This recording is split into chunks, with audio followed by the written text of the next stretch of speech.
a full-on restricted pairing for Kazuki Kobayashi. The Yveltal and Groudon just facing off against a very much non-restricted pairing for his opponent in Umbreon and Tapu Lele. Well, certainly the Umbreon will be able to snarl this Groudon. You know, we did see Kazuki earlier on in the stream. We know that it had, you know, some of those special options that it brings along with it. So certainly would not appreciate the snarl, but I think the most important thing to look at in terms of this board position, in terms of this Umbreon, is the fact that it is staring down an Yveltal.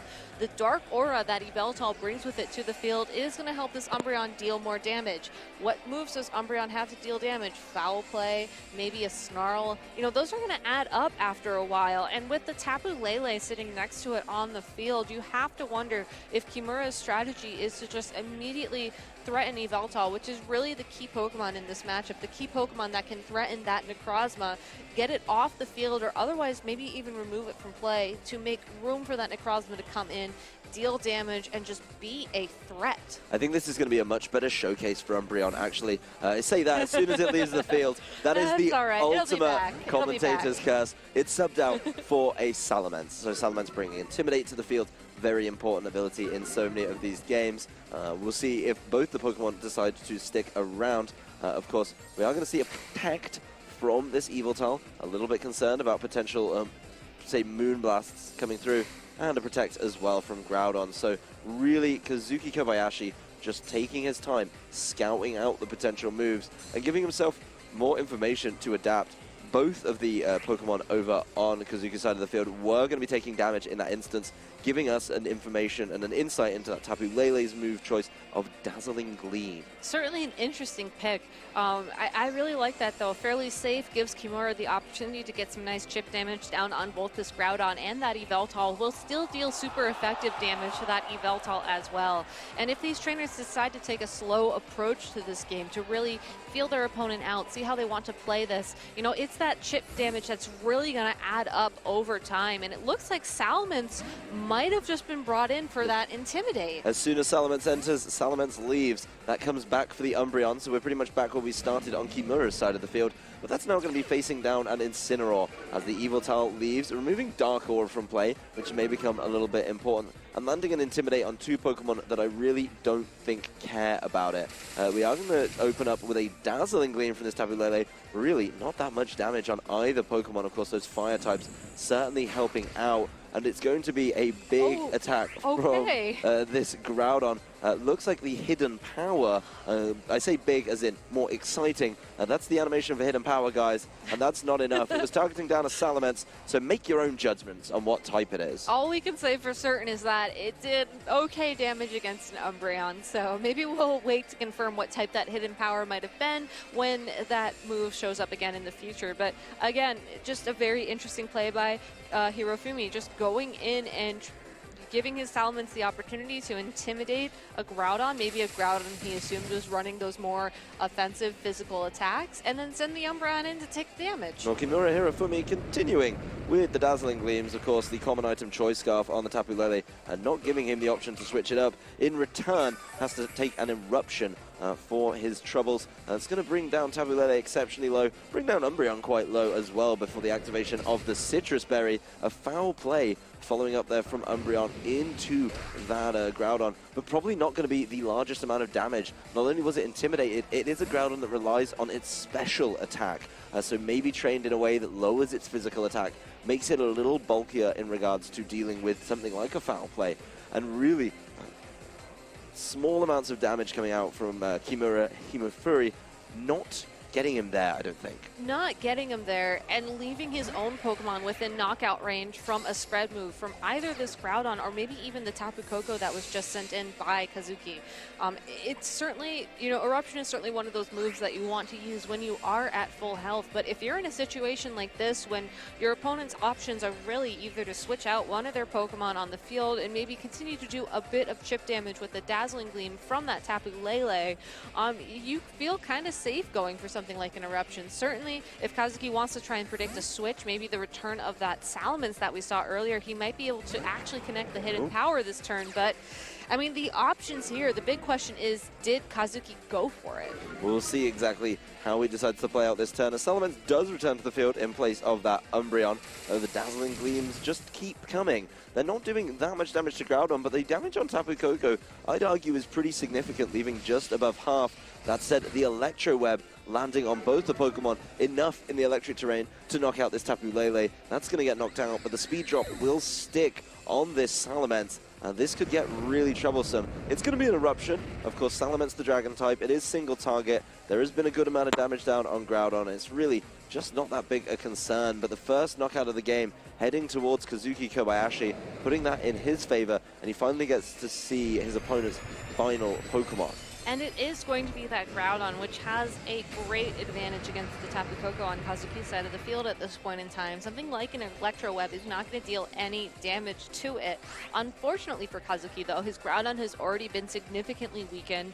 You know, his Tapu Koko certainly can and probably will be knocked out by a ground-type move if this Groudon decides to go for it. So even though Kazuki, you know, is at a Pokemon advantage and certainly had the momentum going into that turn, because Groudon was the Pokemon that Hirofumi revealed on the field, it's just not going to be enough to sort of carry him forward. I think he's going to be forced to adapt here, and how he adapts really depends on what he thinks this Groudon is going to do. Does he go for the Intimidate? Does he go for a switch? Does he let his Groudon get knocked out and sort of make the decision later? Only Kazuki really knows at this point. Yeah, well, it's going to be an interesting turn or two. Opening up with a Z move. That is, of course, the Fairy type Z move, but you've got to look a little further than just the dance and animation. The way that Tapu Koko hides in that shell gives us a good indication that the Guardian of Alola is climbing out, trying to deal a whole heap of damage to something on Hirofumi's side of the field.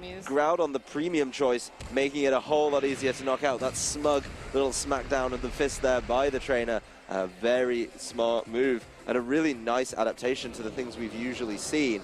There is going to be a Tailwind, followed up by Kimura, trying to make sure that Groudon gets some opportunities to attack. But the Hidden Power will finally connect with Salamence, and it's going to be enough for an easy knockout. It's also super effective, giving us information. The ever-common Hidden Power Ice is the preferred choice. And such an interesting tech. I mean, we've seen a lot of Groudons in this tournament, you know, run something like a Dragon Claw to deal some big damage to Rayquaza, but if you're a special Groudon, you can't rely on a physical move necessarily, so Hidden Power Ice really is your best option to get that knockout. Well, we talk a little bit, I guess, about how these things work, and we talked about Groudon with the third move slot. So while you've got your fire move, your ground move, if you're special, you know, you're trained in the special attack, you may as well try and get that extra bit down, right? You may as well try and get that extra bit of damage out. And if you can deal with something like Salamence or Rayquaza, it's like the special answer to Rayquaza. While you would have to deal with the strong winds, you do have your Groudon to try and reset, deal with that and help. So it's certainly not the worst option. I think the Evoltile coming back in, though, is so important. Purely like that because of the Guardian of Alola we saw before, puts it really closely in the range for a Sucker Punch knockout. And you have to be wondering if that's what Kazuki was thinking going into this turn, getting the Intimidate down on that Groudon as well. You know, their Tailwind is up on the field. If this Yveltal is going to attack before taking damage, Sucker Punch is certainly its best option, but Groudon with the Protect is going to stop that right in its tracks. Yeah, we'll see exactly what these players decide to do for the rest of the day. Umbreon buys itself a little bit more time on the field. Moonlight coming through. It's so good in the sun. Yeah, it heals more up in the sun. So that's really going to cause some problems. I think we talked about it last time we saw Hirofumi on stream, though. You know, the Moonlight buying time is great, but you've got to be doing something with all of that time. Landing Snarls, getting some damage down. Probably not enough. A Protect again from his Groudon. It does not want to get caught by anything on Kazuki's side of the field. But that's such a weird play because Hirofumi was the one who set up Tailwind. This Groudon is being forced to protect it and just waste those turns. Yeah, well, we are going to see the foul play landing onto this Incineroar. It's a whole lot of damage. Obviously, the terrain leaving isn't the biggest deal right now. Both of those, Tapu Koko and Tapu Lele, have been removed from play, so no benefits to be gained there. They're just providing a little bit of clarity to where we are at the end of this game. Like you say, you really need to be capitalizing on these Tailwind turns, but I've just not seen it from Kimura Hirofumi.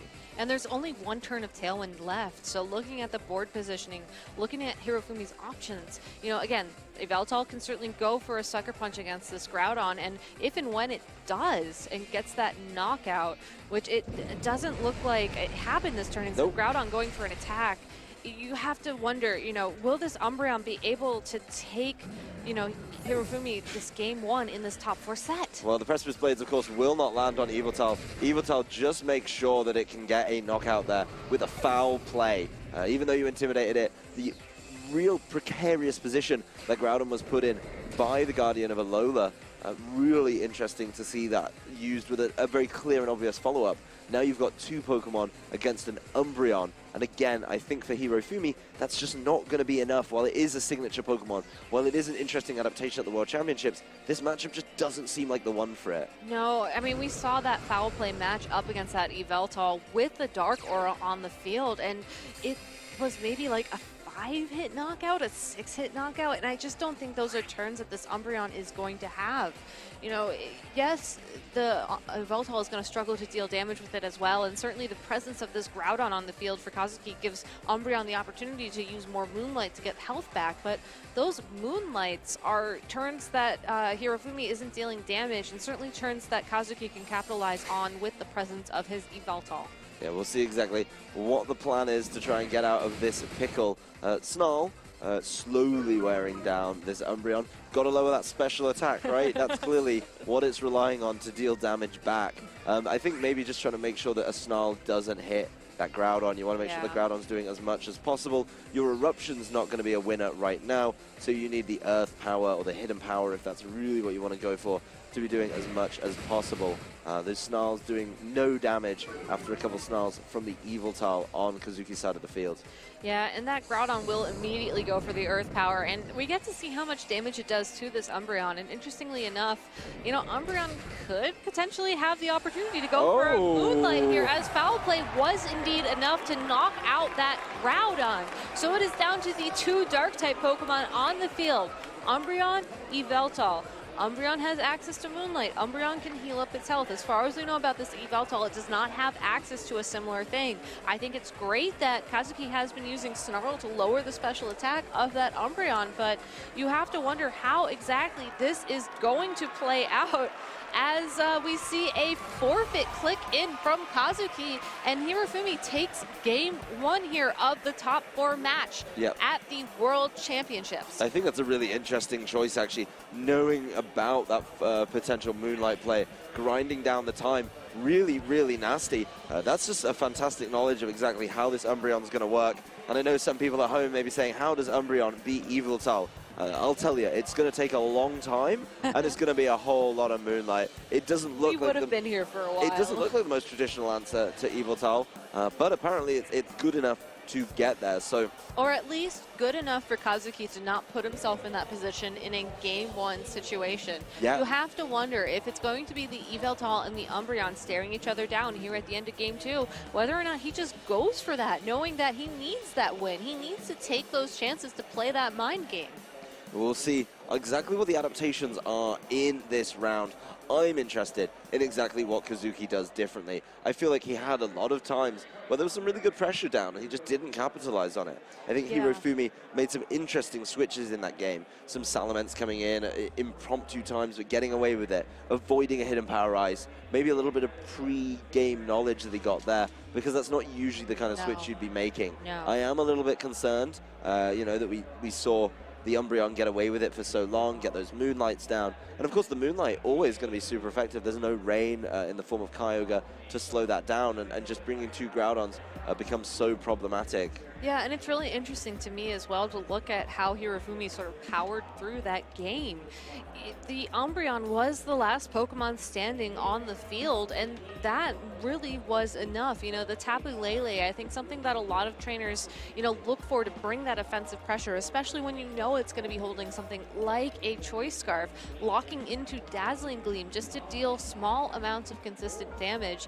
And, you know, just enough turns like that added up over time that really gave Hirofumi Hirofumi that advantage. Like you said, you know, there were certainly many turns where Kazuki had that offensive pressure, had that momentum, but Hirofumi just taking his time, playing the board positioning very well, and bringing himself into a victory. Yeah, well, the leads landing on the field exactly the same as we saw in game one. Both trainers probably feeling like they just need to make adaptations in the middle of the set. Umbreon and Tapu Lele for Hirofumi, Kimura, and Kazuki Kobayashi leading with the Yveltal and Groudon. Groudon, Primal Reversion. Nothing new here. It's been like this for the last 2 days, ladies and gents. And that's going to be a big offensive threat before it loses any of its special attack stat. Yeah, so going back to game one, turn one, you know, we saw the Umbreon switch out, we saw the Salamence take the field, we saw Tapu Lele lock into Dazzling Gleam for Hirofumi, and we saw Kazuki immediately go on the offensive with that Hidden Power, Ice, and an attack from that Yveltal.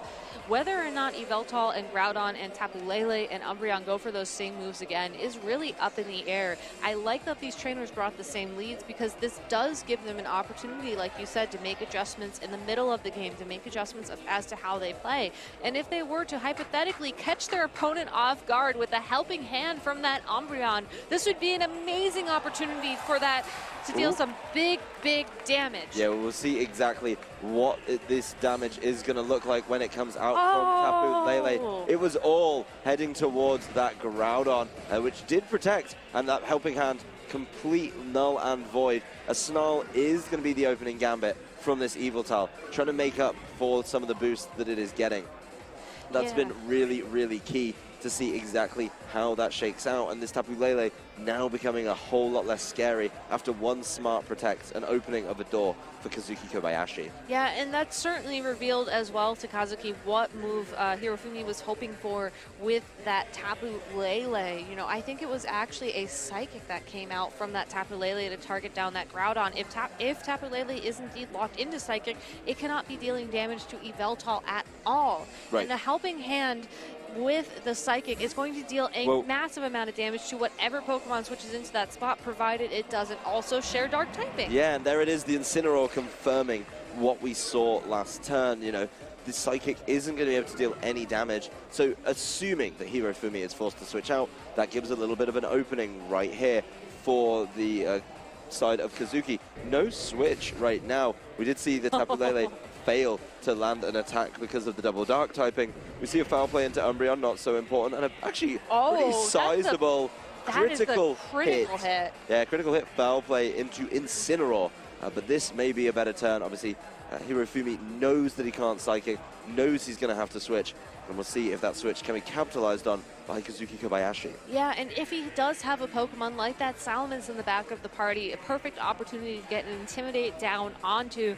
the Incineroar on Kazuki's side of the field. You know, he might be weakening his matchup between the Yveltal and the Umbreon should it come to that, but there is still plenty of time for Hirofumi to go ahead, switch those Pokemon around, and get that Umbreon and the Yveltal really back on the field when they are not intimidated. But that Tapu Lele just content to sit there. Well, it sits there and it takes a decent amount of damage from a foul play. It's literally going to be an exchange of foul plays. Clearly, Hirofumi happy to open up the tournament with a really, you know, trying to open up an opportunity for Psychic. It does try and deal some damage with foul play to Incineroar, but Incineroar sticks around and just removes that Tapu Lele from play. So the Pokemon advantage, again, heading over to Kazuki Kobayashi early, and he sees this Salamence. He knows how to deal with this Salamence. He does. And fortunately for him, the way that he deals with that Salamence is in the back of his party. That Groudon will not be damaged and will have the opportunity to maneuver onto the field in a way that, you know, won't necessarily punish him for that. But, you know, we saw the tailwind from the Salamence in game one from Hirofumi. You know, this is a perfect opportunity for him to go for that. You know, maybe give him a bit of a speed advantage. We know the Groudon is, you know, has that special typing. Maybe a Snarl or two might give him an advantage. Certainly against Tapu Koko as well. There are plenty of options here for Hirofumi. Just because he lost the Tapu Lele already in this game too does not mean that he's necessarily at a disadvantage yet. We'll see what the Tapu Koko does. It's going to be that focus for next turn. Right now, the Salamence that just came in to replace the fallen Tapu Lele will be Mega Evolving as soon as possible. Not trying to swivel around with any Intimidates. And the Helping Hand is partnering up with Salamence, Umbreon wanting to get rid of something. The Yveltal does protect, and it may be another one of those turns where everything is committed to a protecting slot.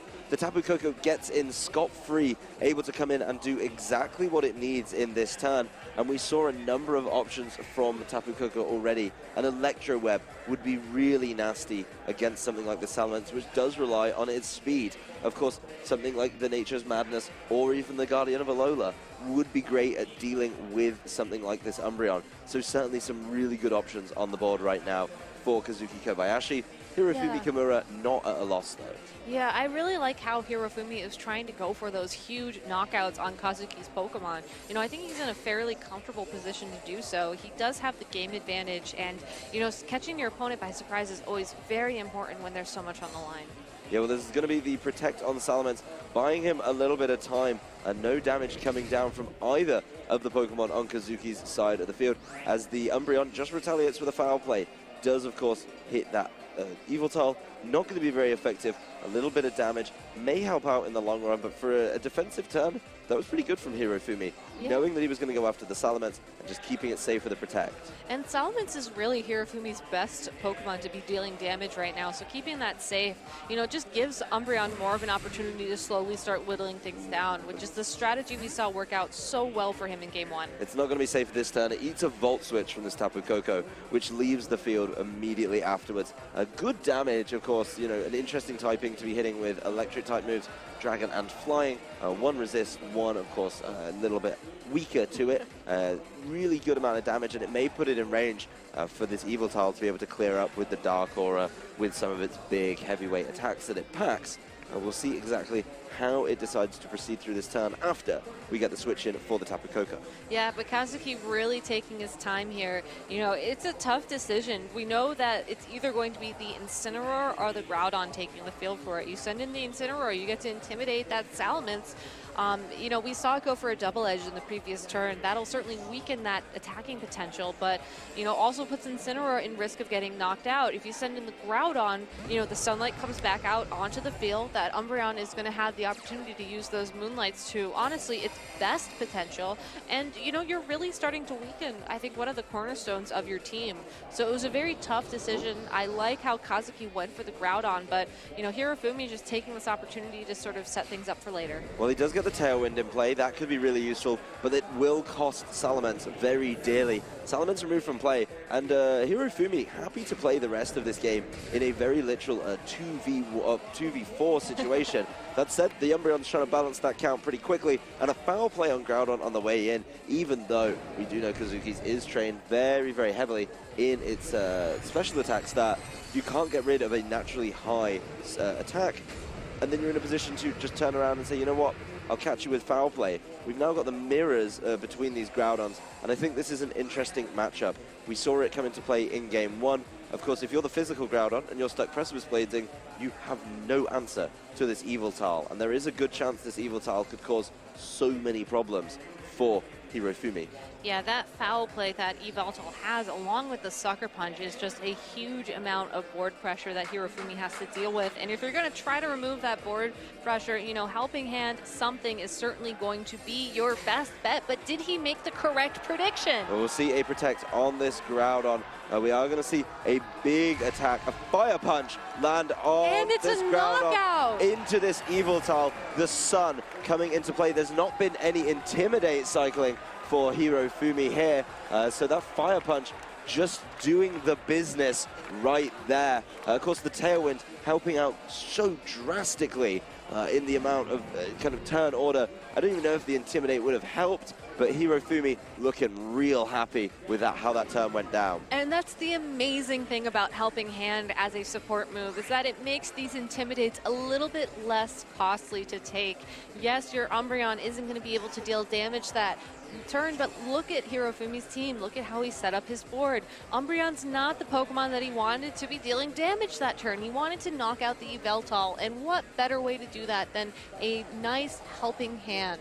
Yeah, well, everything is kind of being put into one spot right now. He's got the Tailwind in play. He's got the Helping Hand partner, and it's all about winning in the next couple of turns for Hirofumi Kimura. You know, he wants to be able to land some big Precipice Blades, I imagine, there's no Pokemon that's flying or levitating for him right now, and switches like this could get punished real hard by Hirofumi. All he needs to do is just sit there and throw out damage. He is going to buy himself a turn, avoid that fake out with the Protect, and he knows that things are coming up his way. The fake out or attack from Incineroar going into that, and that does mean that the foul play from Umbreon unimposed, just doing a little bit of damage to Tapu Koko. And that's okay. Groudon just needed to avoid the threat of the fake out that turn. If Kazuki wants to go for fake out later, he's going to have to switch that Groudon back in, and that Groudon could easily be the target of a Precipice Blades.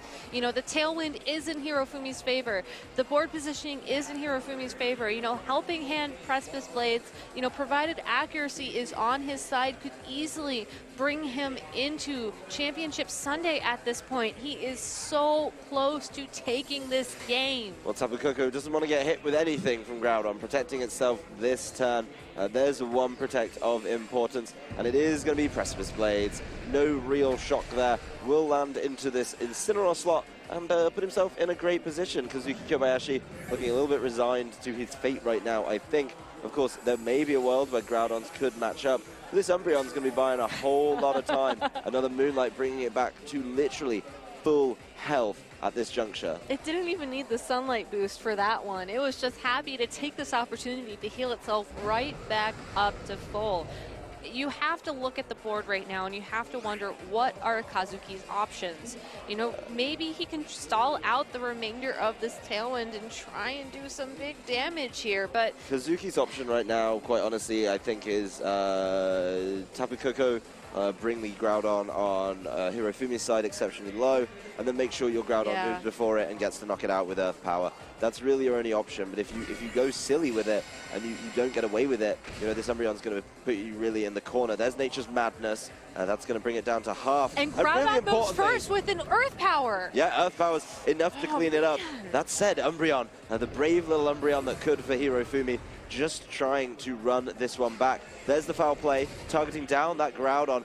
Not enough for a knockout right now, but you do have to wonder, you know, is it going to be enough to get there? I think a combination of Nature's Madness and a follow-up attack should level this one up for Kazuki Kobayashi, but losing that Tailwind was absolutely devastating for Hirofumi. That just ran out at the exact perfect wrong time, unfortunately, but Kazuki finds a way to bring himself back into this game and bring himself into Game 3. Nature's Madness does connect with that Umbreon. It's going to, you know, slice its health immediately in half. It's going to reveal, you know, one of that Citrus Berry that we saw earlier on, and unless Umbreon finds a way to knock out this Tapu Koko this turn, I think we're going to be looking at a Game 3.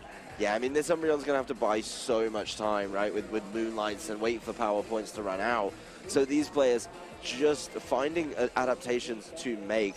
We are going to see the Z move. It's going to be the exact same one we saw in Game 1, Guardian and Alola. It's no surprise that it's actually carrying Tapunium Z rather than the Fairium Z that some of them have been holding for Twinkle Tackle, but that makes things very easy to deal with this Umbreon. We do know it takes hits so well. It's been played in other formats, not so much in the video game championships, but it's well known for how stout and sturdy it is. These attacks that deal a set amount of damage are really one of the best ways to get around it. Its health brought right down into the red, no berry to consume. Groudon following up with Earth Power, no messing about, and we are going to be sending ourselves to Game 3. Hirofumi Kimura not able to hold on, not able to capitalize enough on that Tailwind with his own Groudon, and Kazuki Kobayashi leveling up the set. Yeah, you just gotta, it just goes to show you, you know, even when, you know, you're at a little bit of a disadvantage, you know, it's possible to stall out those Tailwinds with the right switches, with the right protects, and then just come in with an advantageous position. Great information for us here. You know, the Groudon on Kazuki's side of the field did move faster than the Groudon on Hirofumi's side of the field. And as a result, I think that was sort of the key moment, that key piece of information that we didn't necessarily see play out in Game 1, play out here in Game 2. And it's certainly something that Hirofumi is going to have to keep in mind going into Game 3. Other adjustments he's probably considering. We saw him, you know, go for a lot of those turns early on with the Helping Hand, with that Tapu Lele locking itself into Psychic against two Dark Pokemon. I don't think you can take that risk in this situation anymore. Yes, you want to use Helping Hand in the Umbreon to deal, you know, very strong attacks, but, you know, maybe leave the Psychic Terrain, you know, boost at home and go for something like the Dazzling Gleam we saw in Game game 1. Try to go back to that slower strategy, add up that chip damage on your opponent's Pokemon, and just use the fact that Tapu Lele does get access to those fairy type attacks as well to, you know, not necessarily lock you out, so to speak. Yeah, I was a little bit concerned by Tapu Lele being locked into a psychic type move with 2 dark types over on Kazuki's side of the field, so leave that one at home. A lot of people online back in Umbreon, a lot of people are a big fan of that, but Kazuki really wants to spoil that party. There is an interesting option on his team that I don't think we've touched on much. The Mimikyu, which may struggle against some of the other selections. You don't want to get caught with, say, Sunsteel Strike while Disguise is up and go down that way. But really interesting, a Mimikyu would, of course, hit a pure dark type in Umbreon super effectively if it could find that opening. So who knows if it's going to be weaving into the team right now for Kazuki Kobayashi. But your tournament life in top 4 is on the line. Best of 1 right now. Both trainers at 1-1. You've got to win this to advance to the finals of the World Championships. This is it. This is your last chance. If you lose this, your day is done in top 4. And we are going to see an adaptation from Hirofumi Kimura.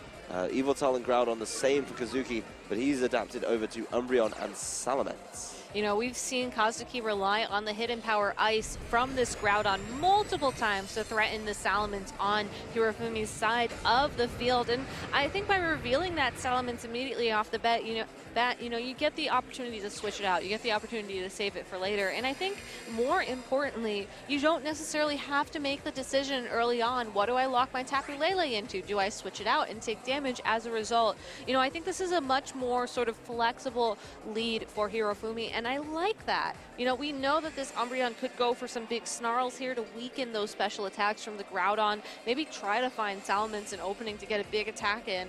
You know, Helping Hand would certainly help with that as well. He has options, and I think that's the big difference between Game 2 and Game 3. And as a result, Kazuki forced to switch that Yveltal out for something that can handle this combination a bit better. That choice is going to be the Tapu Koko coming in with the Electric Surge, setting up the Electric Terrain. Not really the most essential in this, but does help out with those little bits of damage it's trying to put down. Salamence Mega Evolving, no surprise there. I don't think this is the matchup where you want to be trying to grab a second Intimidate. It doesn't really look like it's something Hirofumi's too worried about. You know, he does only have the one in Salamence. No follow-up there from the Incineroar. The Helping Hand from Umbreon giving a big boost to the Salamence, which does start out with a Hyper Voice, targeting both down, getting a good amount into play. That Groudon, it didn't go for the Hidden Power Ice. Instead, it went for an Eruption, and that, you know, only did a little bit of damage to the Salamence. It brought Umbreon down to half, but it looks like it stopped right before it would have consumed that Citrus Berry. So, you know, almost an advantage in that regard. You know, Hirofumi, he left his Salamence open for an attack, but, you know, Kazuki didn't call that. He does have the opportunity now to go for something like the Nature's Madness or the, you know, Guardian of Alola to deal, you know, that big damage to these two Pokemon, but you don't need that right now. You know, what Hirofumi needs to do is find a way to stop these Pokemon from dealing that big damage. And if he's not able to, you know, Kazuki will probably be taking a knockout this turn. Well, it's not going to be taking a knockout with something like that Groudon, because that's just going to be protecting an Electro Web, another exchange of kind of chip damage, I guess, over onto the other side of the field. And we did see the berry go off just there for this Umbreon, so that's going to be healing back up nice and healthy. But you've got to wonder, did Hirofumi commit to one of these single target attacks? He did, and he lands it on the Tapu Koko. Oh no! The Tapu Koko is able to just hold on. This Tapu Koko is going to cause so many problems now. It does have access to the Electro Web. It was going to be able to go before the Salamence anyway. It did that last turn, and it's going to be able to keep dealing good damage with that. Those little bits of chip damage are going to add up, and even though the right call was made by Hirofumi, of course, Aerial 8 making that double edge a big flying type attack, getting a little boost as well, it's just not going to work well into the electric typing of the ever-present Tapu Koko. You have to wonder if Hirofumi and Kazuki are going to trade knockouts here. You know, the Tapu Koko going for the Electro Web, knocking out that Mega Salamence, and then the Groudon, you know, or excuse me, the Umbreon on Hirofumi's side of the field going for the knockout onto that Tapu Koko.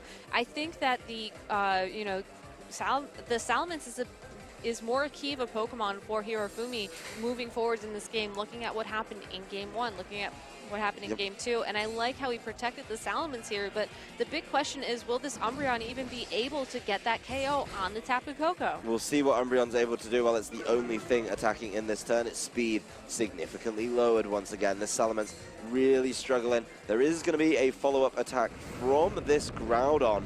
There it is, another eruption. We did see how much it did in the first turn, and Umbreon not able to hold on. I think one of the biggest problems for Kazuki Kobayashi in the previous 2 games was working his way around Umbreon, and this time he's gone on the offense from the get-go and put himself in a great position to deal with that. That said, if there's a Pokemon to swing momentum back in your favor, I think a Choice Scarf carrying Tapu Lele is certainly of interest. It will be able to move first before the Tapu Koko on Kazuki's side of the field, and does have the opportunity here to lock itself into a move that will be able to deal some damage to a Dark-type Pokemon if that Yveltal or maybe even that Incineroar makes another appearance from Kazuki's side of the field. But this Groudon, this Tapu Lele isn't going to be able to knock out both the Tapu Koko and the Groudon at the same time. So if Hirofumi decides to maybe make a big play and go for like a Psychic into that Groudon spot and Kazuki doesn't protect it, this could be his opportunity to find his way back into the game. Yeah, Dazzling Gleam could be an interesting and rather safe play here. That said, if it is what he decides to go for, it's not going to get any damage down on Groudon in this turn. Now the Protect from Groudon coming out first, but the Dazzling Gleam will pick up the knockout on Tapu Koko. That's certainly going to help. And I do like the pressure this applies. Literally the combination of Dazzling Gleam and then big attacks from Salamence are going to be rough. And to make up for that earlier Electro Web, Salamence carves out an opening, knows about the Protect from Groudon, and sets up a Tailwind. So the next 3 turns, Hirofumi may be without his trusty Umbreon, but he could be in an ace position to push through the rest of this game. I love the positioning of that Tapu Lele in that last turn. By bringing the Tapu Lele onto the field, I think Hirofumi gave himself the opportunity to go for that Tailwind. The Groudon had to protect itself. If Tapu Lele were to have gone for a big attack, that would have been a lot of Kazuki's firepower just, removed from the field. Go for the safe knockout, lock yourself into the Dazzling Gleam, know that you'll be able to deal damage to those Dark-type Pokemon later on if you don't want to switch around, but go for the Tailwind with the Salamence. If you get it, and especially if Kazuki doesn't send in that Incineroar with access to Fake Out, this is a turn for the Salamence to attack that it wouldn't have had otherwise. And the fact that Hirofumi is saving it for later and sending his Groudon out onto the field, if it can remain on the field, if it doesn't take an Earth Power from Kazuki's Groudon, this could be Hirofumi's way into the championship Sunday. This is crazy ambitious because bringing that in, of course, that Earth Power is the choice. All it needs is Kazuki to call that and be able to get there. And we'll see exactly how this turn starts to play out. The Dazzling Gleam, good amount of damage down on that Yveltal, bringing it under half. The Groudon is also brought under half by the collection of that. But there it is! Oh, he called it! The Earth Power from Kazuki Kobayashi isn't enough. It's able to hold on. That It's was not. without any snarls. That's not able to get there. That is such a good call. Knowing Salamence is leaving, seeing that he wants to bring that Groudon in to function well under Trick Room, he calls it, reads him really, really well there, but not able to get the knockout without the Snarl. That's pretty crazy. And such an interesting combination of move selection as well. I'm pretty sure that Yveltal went for a Sucker Punch into the Salamence spot. Salamence's flying does not make contact with the psychic terrain, would not have stopped the priority attack from getting the knockout, which would have automatically retargeted that Earth Power into the Tapu Lele. So yes, Hirofumi did make that switch, and yes, Kazuki called it, in a beautiful way, but that Groudon just trained just enough to get one more attack in. Well, after a dour previous turn, the Yveltal is leaving the field. Not too happy about it, and it looks like Kazuki Kobayashi is finding a strategy to burn through this Trick Room. Not Trick Room, Tailwind, my apologies. Obviously, there's only a couple turns remaining on it, and so a Fake Out would probably be a good option if, of course, Psychic Terrain wasn't in play. You want some bulk there to move that around. A Protect from Groudon means it's not going to take any damage this turn, and we get to see exactly how much Tapu Lele can do to Incineroar with Dazzling Gleam. It's not as much, it's a little under a quarter, but all of that is going to add up. The Groudon over on Hirofumi's side of the field, unable to land an attack onto the Incineroar. And that was just really unfortunate. The Precipice Blades, I believe, they're just not making contact. And, that it is what it is. Kazuki just has one more turn, I believe, to stall out this tail, and Hirofumi has one more opportunity to attack. And you have to wonder, you know, yes, you're locked into Dazzling Gleam, so you're going to do a bit more chip damage to both these Pokemon, but what do you do with Groudon in this situation? You know, Fire Punch isn't really going to help you out. You're forced to go for that Precipice Blades, but it's not the most accurate move. It can miss. And even if you do try to, like, switch around or otherwise buy yourself another opportunity to attack later on in the game, once Tailwind is gone, that's really it for this Groudon. There really is a big concern on the field, though, in the form of Tapu Lele. There's no easy way to stop it. There's no protects over on Kazuki's side of the field. And then the follow-up Precipice Blades lands on both. Groudon is gone. It's a double knockout. Is gone. Tapu Lele free to do what it wants to the incoming Yveltal. Hirofumi, Kimura, and his trusty Umbreon team looking like there's going to be an easy punch the ticket into the finals tomorrow. That's going to be so close. This game really tough for him, losing the Umbreon that's been so influential early doors. But we've seen how this Yveltal fares against this Tapu Lele. We know exactly what happens. We know how much Dazzling Gleam does while it's spread. And I can tell you right now, I know how much it's going to do when it's single target. The switch out of the Groudon for Hirofumi Kimura, making sure that the Salamence gets its time to shine. Doesn't want to lose anything here. But Dazzling Gleam from Tapu Lele into